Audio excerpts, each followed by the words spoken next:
I'll never forget the night it all started, the night Fairfax, Virginia, lost its innocence under a sky too dark to offer comfort. It was late October, and the air carried that sharp bite of autumn, the kind that makes you pull your jacket tighter and quicken your steps. The streets were quiet, save for the hum of streetlights casting their feeble glow on cracked sidewalks and the occasional rustle of leaves skittering across the asphalt like whispers of secrets yet untold. Fairfax wasn't the kind of place where things happened, not big things, anyway. It was a town of routine, of predictability, where the most exciting news was a new diner opening on Main Street.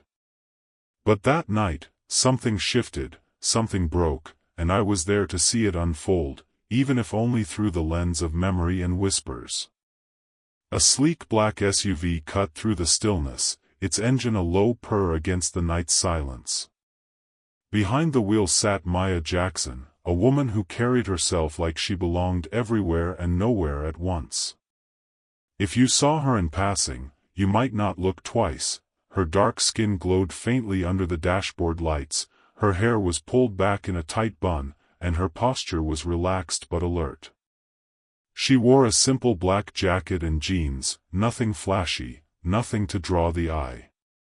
But Maya wasn't ordinary. She was an undercover operative, a ghost in the machine of some shadowy intelligence agency, CIA, maybe, or something even more elusive.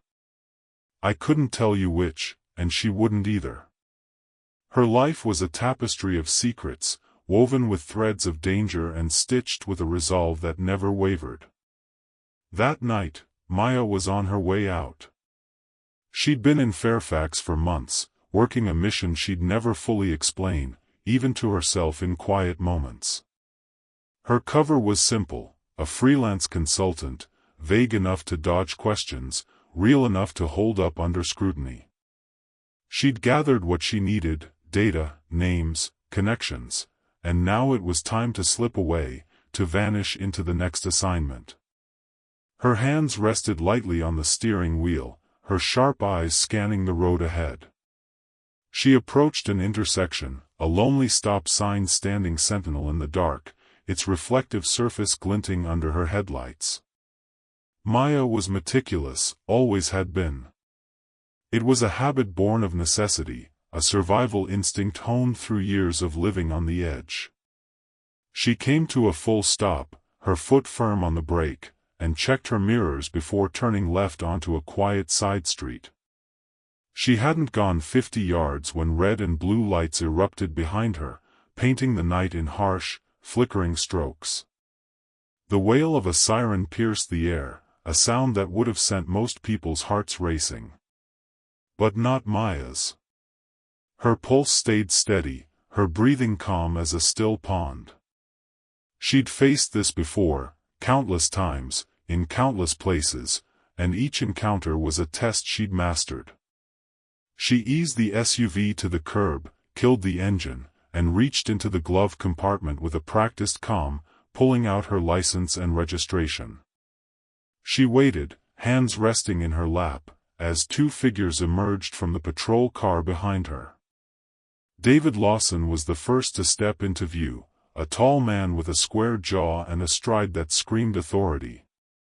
He moved like he owned the night, like the world was his to command. Behind him came Ryan Mitchell, shorter and stockier, with restless eyes that darted like a predator sizing up prey. Both wore the navy blue uniforms of the Fairfax Police Department, their badges catching the streetlight's glow. They approached her window with purpose, and I can still picture Lawson's knuckles rapping on the glass, a sharp, deliberate sound that echoed in the quiet. "Good evening, ma'am," Lawson said, his voice low and edged with a smugness he didn't bother to hide. He leaned down, shining a flashlight into her face, the beam sweeping across her features and the SUV's interior. "Do you know why we pulled you over tonight?" Maya met his gaze, her expression neutral, unflinching. "No, officer," she replied, her tone even as a tightrope walker's step. "I wasn't speeding, and I stopped fully at the intersection." Lawson's lips twitched into a smirk, sharp and condescending, like a blade half drawn from its sheath. Is that so? Because I saw you roll right through that stop sign back there. That's a moving violation. License and registration. Maya didn't argue. She handed over her documents, her movements slow and deliberate, like a chess player placing a piece with full knowledge of the board. Lawson took them, his eyes lingering on her license, his fingers brushing the edges as if searching for something to exploit. Virginia plates, local address, he muttered, almost to himself, then louder, you live around here? She nodded. Yes, officer. Mitchell, who'd been hovering near the rear of the SUV, called out, Hey, Lawson, you might want to take a look back here. His voice was low, conspiratorial, and Lawson straightened, passing her papers back without comment. Stay in the car, he ordered, his tone hardening as he turned to join his partner. Maya watched them through her side mirror, her jaw tightening as Mitchell pointed at something in the trunk. Lawson nodded, and the two exchanged a glance, a look that sent a flicker of unease through her chest.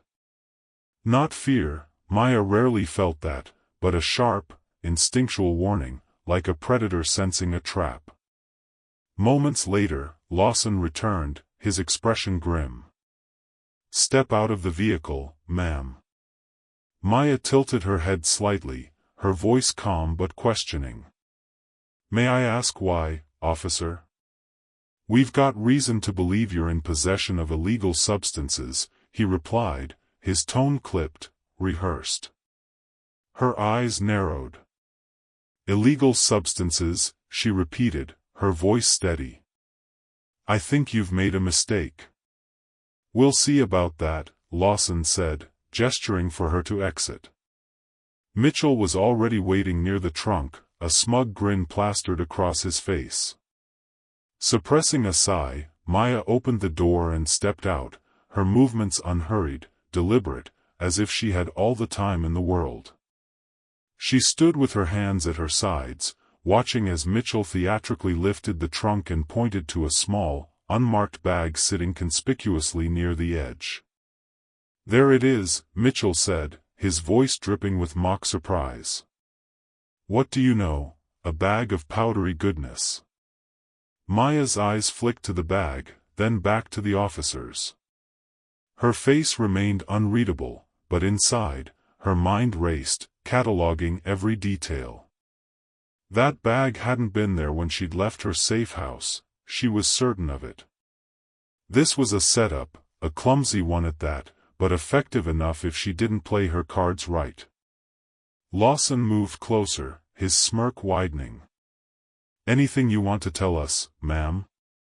Her lips curved into the faintest hint of a smile, a subtle, calculated expression that conveyed neither fear nor guilt. I'll save my comments for the appropriate setting, she said. Lawson chuckled, mistaking her calm for arrogance. Oh, you'll have your chance. You're under arrest for possession with intent to distribute. As Mitchell moved to cuff her, Maya allowed it, her gaze steady and unflinching. You're making a big mistake, she said softly, her voice carrying a quiet intensity that made Mitchell pause for half a second before snapping the cuffs into place. Yeah, we'll see, Lawson said, leading her toward the squad car.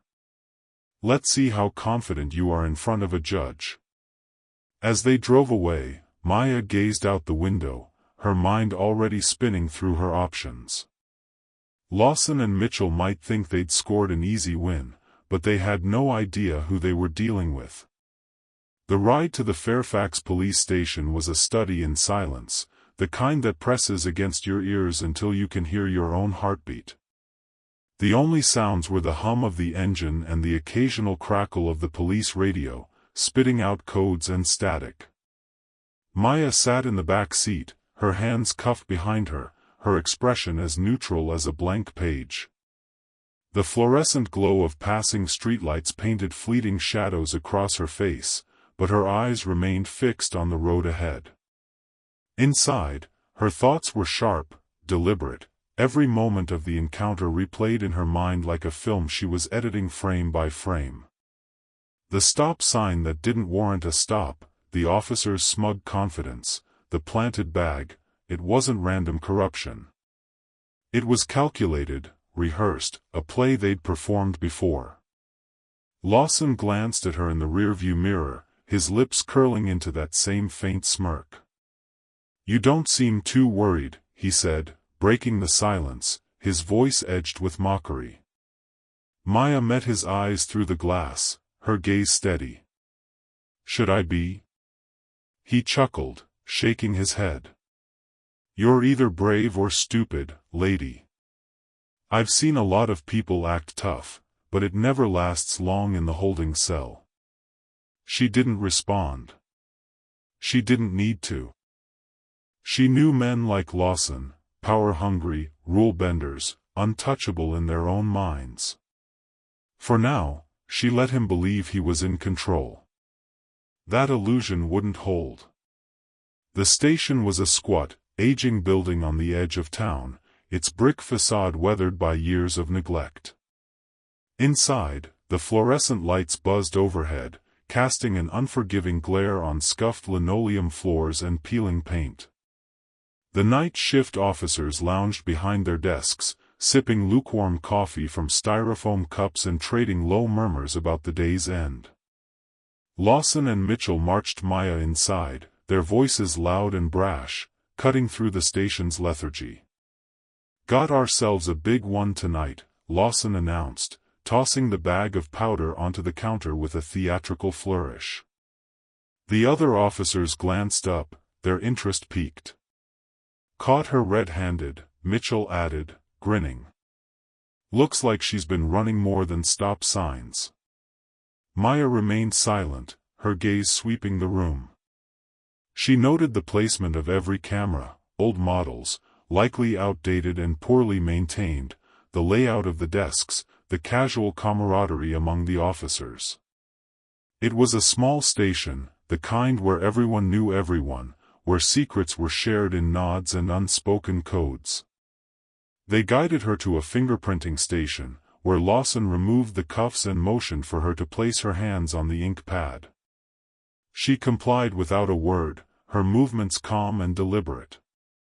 The officer working the station was a young man with tired eyes and a nervous energy, Ethan Brooks, his name tag read.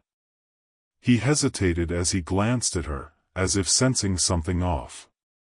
"Name?" he asked, his tone almost apologetic. "Maya Jackson," she replied evenly. "Occupation?" She paused for the briefest moment, considering her answer. "Consultant," she said finally. It was vague enough to pass scrutiny, true enough to avoid deception. Ethan nodded, typing it into the system, but I could see the unease in his face, the way his fingers lingered over the keys. He didn't fit the mold of the others, he was too green, too uncertain. Lawson and Mitchell, oblivious to his doubt, laughed quietly as they leaned against the counter. "She's got a smart mouth," Lawson said, his tone darkening. "Let's see how funny she is after a night in lockup." Ethan's eyes darted toward her, then away, his hands fumbling with the fingerprint scanner. "You've got a phone call if you want it," he mumbled, almost as an afterthought. "I'll pass," Maya said, her voice cutting through the air like a blade. Lawson smirked, but Mitchell's grin faltered for a split second. They led her down a dim hallway to a holding cell, a cold, sparsely lit box with a metal bench bolted to the wall and bars casting long shadows across the concrete floor. The door slammed shut behind her, the sound echoing through the corridor. Lawson lingered, watching her with a mix of curiosity and disdain. "You don't look like the type to get mixed up in this kind of thing," he said, almost conversationally. "But don't worry, the courts love a good sob story. Maybe they'll go easy on you." Maya tilted her head slightly, her gaze locking onto his. "Or maybe they'll see through yours," she said, her tone calm but laced with an edge that made him shift uncomfortably. He muttered something under his breath, probably a curse, and walked away, leaving her alone in the cell. She sat on the bench, her back straight, her posture unyielding. The faint hum of the station's HVAC system buzzed overhead, a constant drone that might have driven anyone else mad. But Maya thrived in moments like this. She was patient, a skill born of years in the field, where waiting could mean the difference between life and death.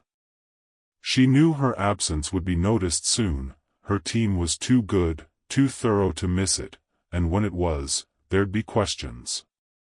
They'd find her. They always did.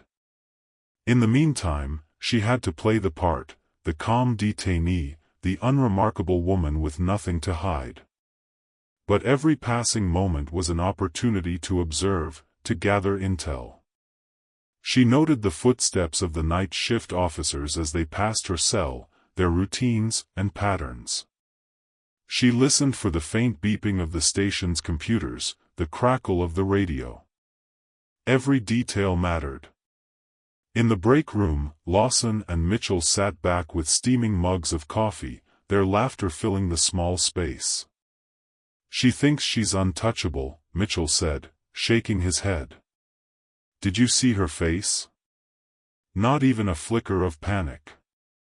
"Yeah, well, that'll change," Lawson replied, a smirk playing at his lips. "She's just another name in the system now. Nobody's going to dig too deep. Besides," Mitchell added, "we've got everything we need. The evidence is airtight." Neither of them noticed Ethan Brooks lingering nearby, his face pale, his eyes darting toward the holding cells. He'd been at the station for less than 6 months, a rookie still finding his footing among the veterans.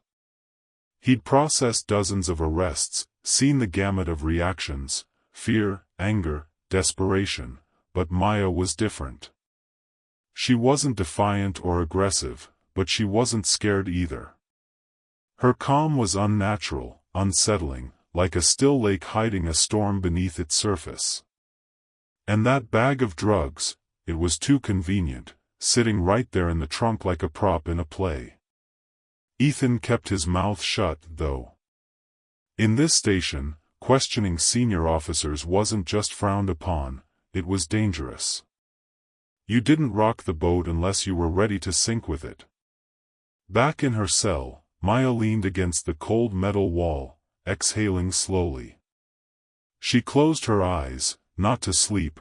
Sleep was a luxury she rarely indulged in during missions, but to sharpen her focus. Her mind replayed the night's events, the stop, the bag, the officers' rehearsed lines. This wasn't a random act of corruption, it was a pattern, one she'd seen before in other towns, other stations. She knew her next steps had to be precise. She wasn't just fighting for her own freedom, she was about to expose something much bigger. The hours ticked by, but she didn't move, didn't falter. She was a statue of resolve, waiting for the moment when the pieces would fall into place. A pale sliver of dawn filtered through the narrow, high-placed window of Maya's holding cell, casting a muted glow on the concrete walls. The light signaled the start of a new day, but for Maya, it was just another chapter in a long night. She hadn't moved much, sitting upright on the metal bench, her eyes half closed as if in meditation. Sleep was for the unprepared, and Maya was anything but that. Her mind stayed sharp, constantly calculating, anticipating, like a predator lying in wait. The station came to life around her, the day shift officers shuffling in with their thermoses and tired greetings. The faint hum of voices drifted down the hallway, snippets of conversation about coffee runs and weekend plans. A loud buzz signaled the unlocking of the cell block door, followed by heavy boots echoing down the corridor. Maya didn't flinch as Ryan Mitchell appeared in front of her cell, holding a clipboard and wearing his usual smirk. "Morning, sunshine," he said, his voice dripping with mock cheerfulness. "Sleep okay, or was the cot not 5-star enough for you?" Maya met his gaze without a word, her silence more unsettling than any retort. He shifted his weight slightly, glancing down at his clipboard. "You've got a bail hearing this afternoon," he said, tapping the paper with his pen. "But between you and me, I wouldn't get your hopes up. Judges around here don't take too kindly to drug traffickers." She tilted her head, her expression calm but unyielding. "Good to know," she replied softly. Mitchell frowned, the confidence in his smirk faltering for a split second. He cleared his throat and stepped back. "Enjoy your breakfast," he muttered before turning on his heel and walking away. Maya leaned back against the wall, her gaze following him until he disappeared. The cracks in their facade were starting to show, and all she needed was a little more time. At the front desk, Ethan Brooks watched Mitchell stride through the station, his mind a tangle of doubt. He was young, barely 24, fresh out of the academy, and eager to prove himself, but something about this arrest gnawed at him. He'd processed dozens of cases in his short tenure, but Maya Jackson didn't fit the mold. She hadn't begged or cursed or even blinked when they'd locked her up. She was patient, too patient, and that bag of drugs felt like a puzzle piece forced into the wrong slot. Ethan hesitated, his fingers hovering over his keyboard. He knew the unwritten rules of the station: you didn't question the likes of Lawson and Mitchell. They were the old guard, the ones who ran the show, and rookies like him were expected to fall in line. But the doubt wouldn't let go. He glanced at the surveillance monitors mounted above his desk, the live feed showing the hallway outside Maya's cell. She sat on the bench, still as a statue, her expression unreadable.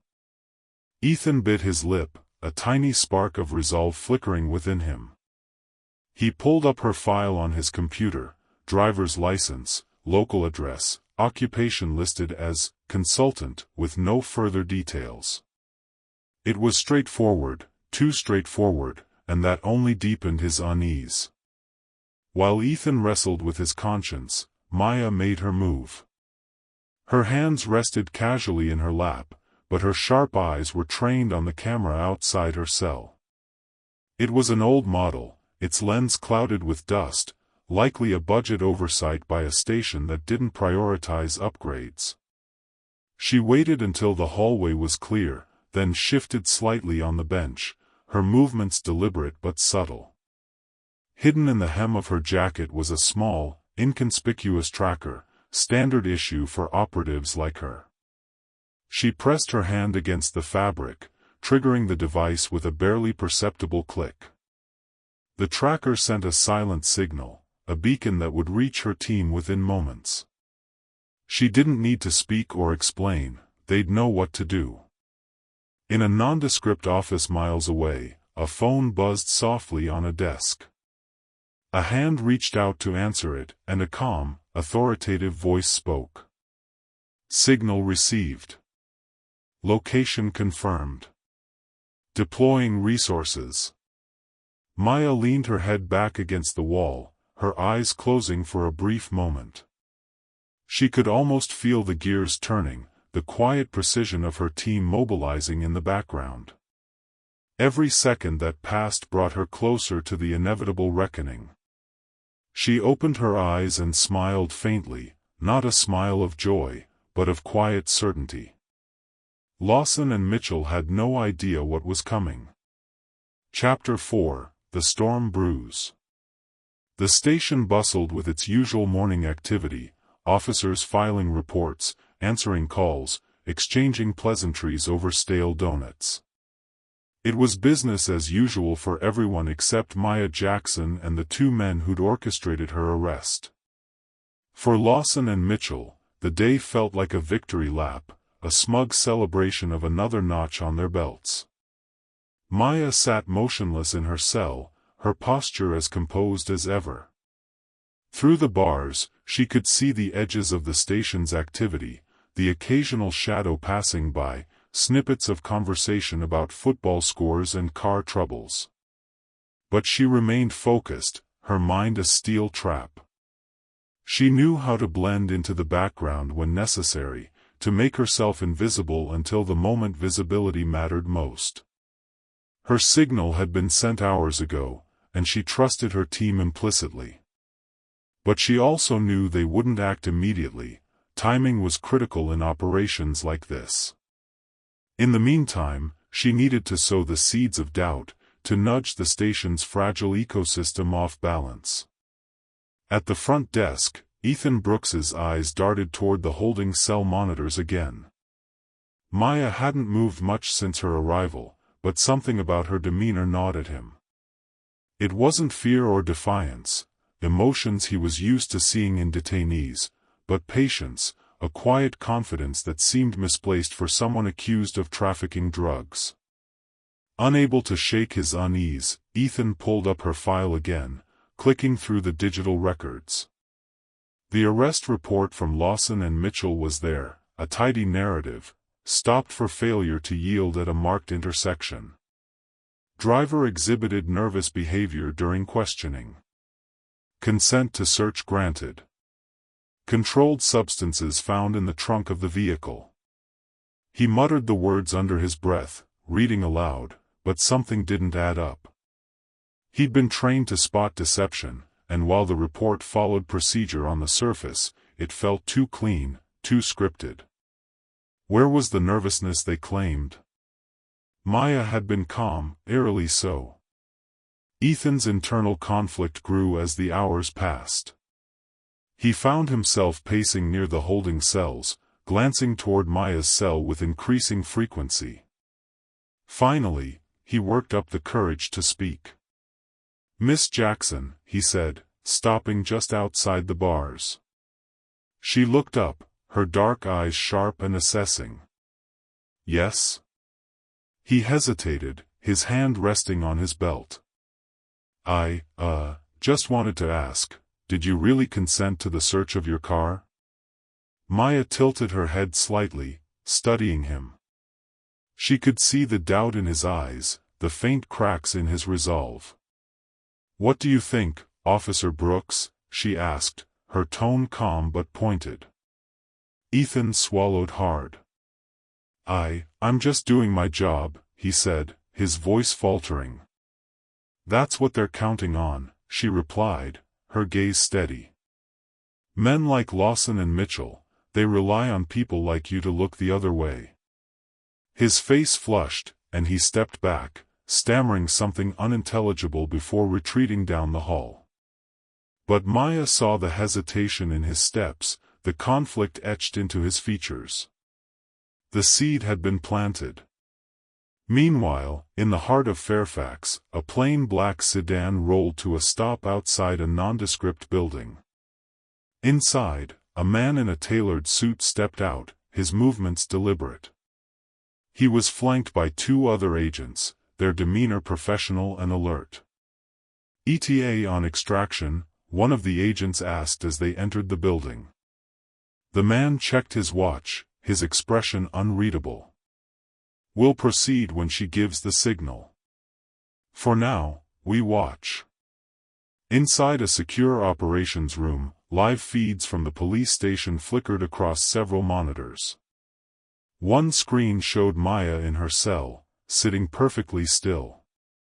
Another displayed the front desk, where Ethan was visibly agitated, pacing back and forth. "Looks like the kid's starting to crack," one agent observed. "Good," the man replied. "We'll use it when the time comes." In the break room, Lawson leaned back in his chair, sipping his third cup of coffee. "You see Brooks earlier," he said to Mitchell. Kid looked like he'd seen a ghost. Mitchell smirked, shaking his head. "Probably overthinking things. Fresh out of the academy, they always get jumpy around the first big case."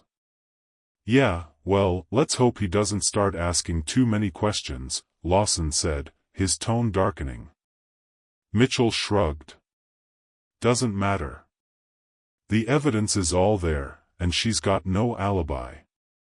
Even if he gets nosy, there's nothing he can prove. Lawson nodded, but a faint flicker of unease crossed his face. For the first time, he considered the possibility that Ethan's doubts could spread. Ethan sat at his desk, his fingers drumming against the edge as he stared at his monitor. Maya's file remained open, the words blurring as his mind churned. He felt a knot forming in his chest, a sensation that had been growing since the arrest. Something wasn't right, he couldn't ignore it anymore. He glanced toward the break room, where Lawson and Mitchell were laughing over donuts, their carefree attitudes grating against his unease. The station felt heavier than usual, the walls pressing in like silent witnesses to something unspoken. His thoughts wandered back to the holding cell, to Maya's words, "That's what they're counting on." Her voice had been calm, deliberate, as if she knew exactly what buttons to press. And maybe she did. But was she wrong? As the hours dragged on, Ethan's doubt turned into quiet resolve. He needed answers, but he couldn't risk drawing attention to himself. His reputation as a rookie already made him a target for teasing. Any sign of insubordination could isolate him further. He waited until Lawson and Mitchell left the room, then slipped into the records archive. The fluorescent lights buzzed faintly overhead, casting long shadows across rows of filing cabinets and computer terminals. Ethan logged into the system, his hands trembling slightly as he searched for past cases tied to Lawson and Mitchell. Their names popped up repeatedly, attached to arrests that followed a disturbingly similar pattern, minor traffic violations escalating into drug charges, most of the defendants people of color, most convicted. The knot in his chest tightened. Back in her cell, Maya remained still, her body a picture of composure. She'd spent years training her mind to thrive in moments like this, when the waiting was long and the stakes were high. Through the bars, she watched Ethan's shadow move past her cell, his pacing slower now, his steps more deliberate. She could sense his conflict, the internal war waging within him. He was close to breaking the cycle of blind loyalty that men like Lawson and Mitchell relied on. She shifted slightly on the bench, letting her movements catch his attention. He stopped, turning to face her. "Officer Brooks," she said, her voice soft but commanding. He hesitated, his hand gripping the edge of the wall as if it were a lifeline. "What?" he asked, his voice low, almost defensive. "You've seen something, haven't you?" she asked, tilting her head. "Something that doesn't add up." Ethan swallowed hard. "I can't," he stopped, his voice catching.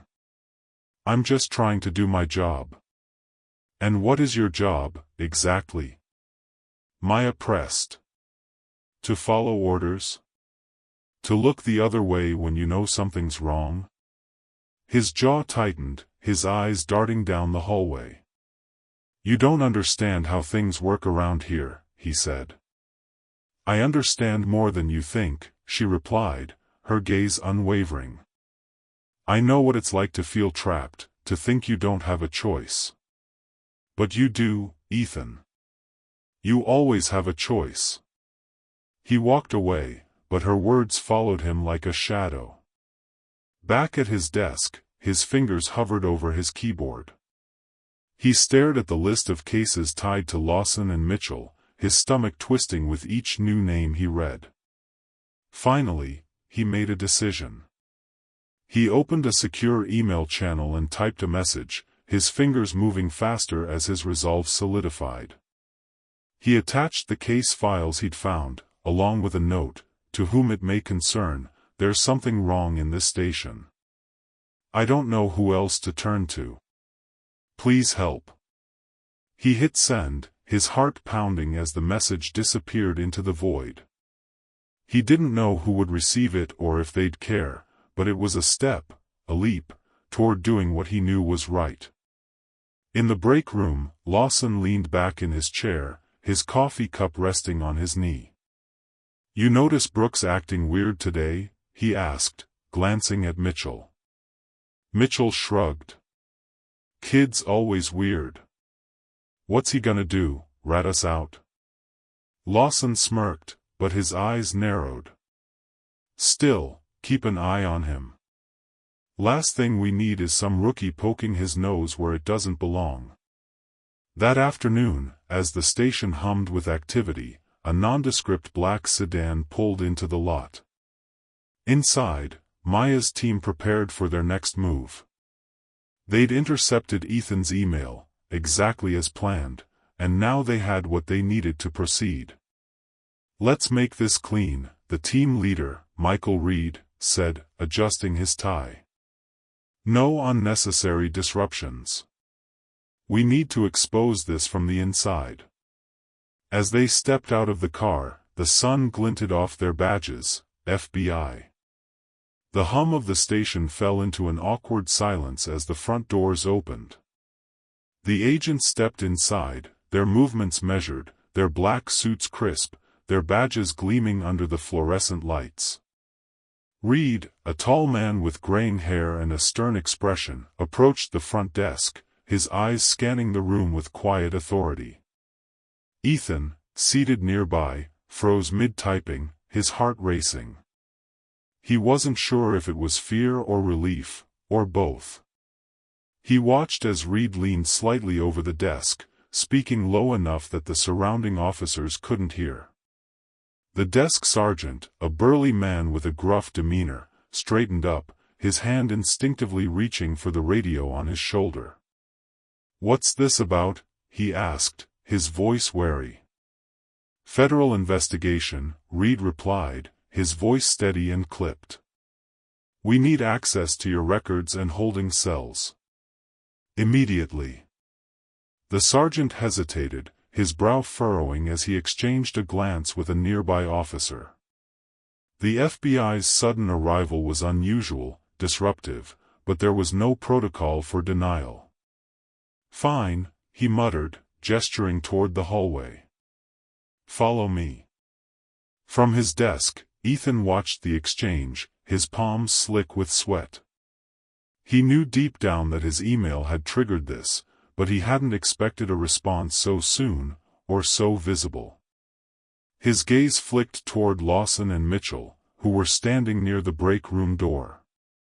Their laughter had died, replaced by hushed whispers and furrowed brows. Lawson's eyes locked onto Ethan for a split second, and the rookie quickly looked away, focusing on his screen. Reed stepped into a small, dimly lit interrogation room with his team. A second agent rolled in a cart carrying a portable server and hard drives. They wasted no time, plugging into the station's network and sifting through its digital archives. Reed leaned against the wall, his arms crossed, watching as lines of code and file names scrolled across the monitor. "Anything?" he asked. The tech agent, a younger woman with sharp eyes, nodded. "Plenty. Their case files are riddled with inconsistencies, repeated arrests, identical narratives, gaps in procedure. This isn't just bad policing. It's systemic." Reed's jaw tightened. "Pull everything. I want every record, every report, every piece of evidence tied to those two." In her cell, Maya heard the faint murmur of activity beyond the hallway. She could feel the shift, the subtle ripple that signaled her team's presence. The waiting was almost over. She shifted slightly on the bench, her hands resting on her lap. The cuffs she'd worn earlier had left faint red marks on her wrists, but she didn't pay them any mind. Her focus was on the moment ahead, the moment when the truth would no longer be hidden. In the break room, Lawson paced back and forth, his coffee forgotten on the counter.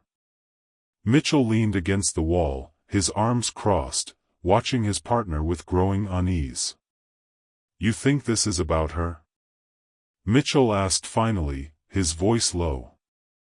Lawson stopped, glaring at him. "Of course it's about her. Why else would the feds be here?" Mitchell shifted uncomfortably.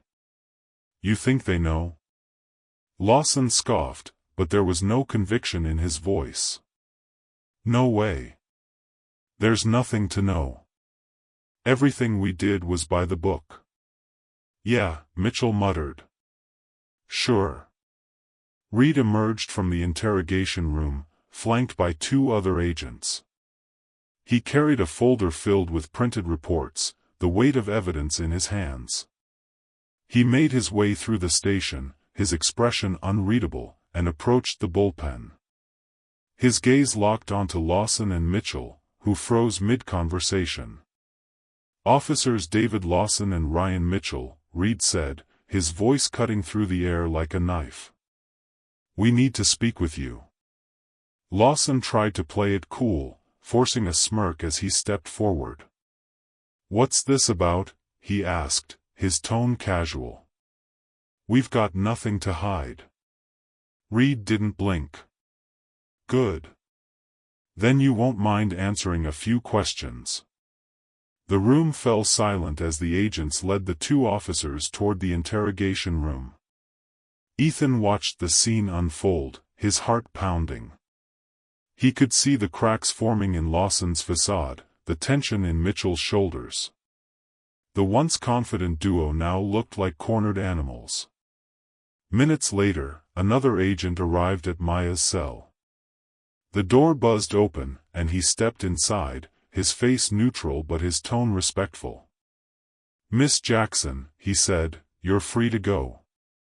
She stood, her movements smooth and deliberate, and met his gaze with a nod. She stepped out of the cell, the hallway seeming brighter now, the oppressive weight of the station lifting as she walked toward the front desk. As she passed Ethan's desk, their eyes met briefly. He opened his mouth to speak but hesitated, the words caught in his throat.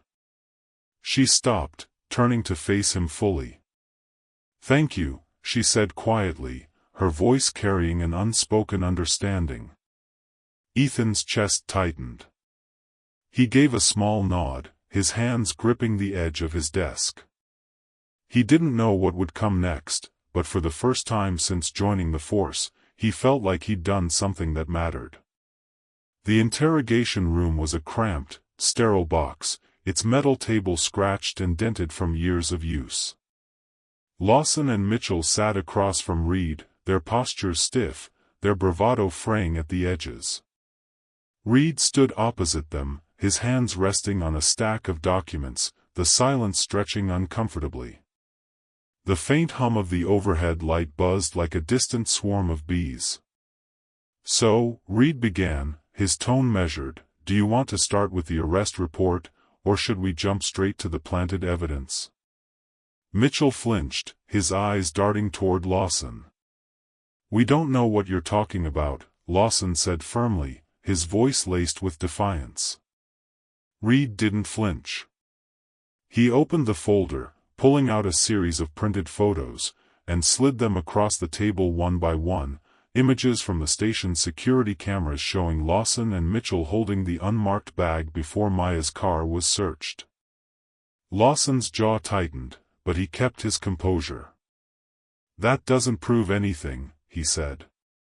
"We were securing evidence." Reed raised an eyebrow, leaning forward slightly. "Really?" "Because these timestamps show otherwise. And we have audio recordings, courtesy of Miss Jackson's hidden surveillance device, capturing your little conversation about how easy it would be to frame her." Mitchell paled, his hands gripping the edge of the table. You can't use that," he sputtered. "That's entrapment." Reed smirked, shaking his head. "No, it's justice. And it's just the tip of the iceberg. We've pulled records from your past arrests, dozens of cases with eerily similar patterns. All of them are under review. But let me make one thing clear, you're not walking out of here today. Lawson's bravado began to crumble, his shoulders sagging. Mitchell buried his face in his hands, the weight of their actions finally hitting him. Meanwhile, in the bullpen, Ethan sat at his desk, watching the scene unfold. He'd been called into the interrogation room earlier to confirm details about the station's processes, and for the first time, he'd felt the heavy gaze of Lawson and Mitchell as they realized someone from within had turned on them. As the agents returned to the bullpen, Ethan stood, his hands trembling slightly. He approached Reed, clearing his throat. "What happens now?" he asked. Reed looked at him, his expression softening slightly. "Now we clean house." "And you?" He paused, studying Ethan's face. "You did the right thing." Ethan nodded, a small wave of relief washing over him. For the first time since joining the force, he felt a sense of purpose. Maya stood near the station's entrance, watching as Lawson and Mitchell were led out in handcuffs. The once smug officers now looked defeated, their eyes downcast as they were escorted past their colleagues. The station buzzed with quiet murmurs, officers exchanging stunned glances as the reality sank in. Reed approached Maya, his expression neutral but respectful. "We've got everything we need," he said. "Your work here is done." She nodded, her composure unbroken. "Good. Make sure it sticks." Reed smiled faintly. "It will." As Maya stepped outside, the crisp air hit her face, carrying a sense of finality. The weight she'd carried for weeks began to lift, replaced by the quiet satisfaction of knowing justice had been served. In the days that followed, the fallout from the investigation sent shockwaves through Fairfax. Lawson and Mitchell's arrests were headline news, their faces plastered across every screen. "Police corruption exposed, FBI takes down dirty cops in Fairfax." The charges against Maya were formally dropped, and the cases tied to the officers' misconduct were reopened. The station underwent a massive overhaul, with several officers resigning under scrutiny. Lawson and Mitchell took plea deals, each receiving a reduced sentence, 5 years with the possibility of parole for good behavior.